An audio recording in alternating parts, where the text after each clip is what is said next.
ఇప్పుడు తల్లిదండ్రి ఇద్దరిని కోల్పోయిన వాళ్ళు ఎవరండి? మరి అనాథల సొమ్ము దోచుకుంటే వాడెట్ట బాగుపడతాడండి? వాడు శాపగ్రస్తుడు గాడా? వాడి సంతతి శపించబడదా? వాడు ఇట్లాంటి వాళ్ళ నోళ్ళు కొట్టి తీసుకెళ్లి పెడితే వాడెట్ట బాగుపడతాడు? వాడెట్ట దీవించబడతాడండి? వాడెట్ట వర్ధిల్లుతాడండి? నేను చెబుతున్నా, ఏ ఫీల్డ్లో ఉన్న వాళ్ళకైనా ప్రేమతో చెప్తున్నా, జాగ్రత్త.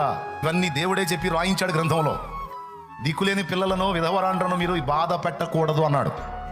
భర్త లేనిది, దిక్కు లేనిది, ఈమె మీద దౌర్జన్యం చేసి ఎవడు వస్తాడు ఏం పక్షంగా అనుకుని ఒక్కొక్కడు ఈ విధవరాండ్ర మీద ఒంటికాల మీద పోతాడు. నేను చెబుతున్నా, దబక్కని చేస్తాడు వాడు. మళ్ళీ ఏదో తగిలిద్దని కూడా కాదు, దబక్కని చేస్తాడు.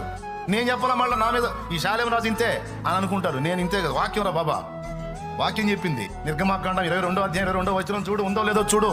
విధవరాలినైనను, అద్దుగదుగదుగో, దిక్కులేని పిల్లలనైనను బాధ పెట్టకూడదు.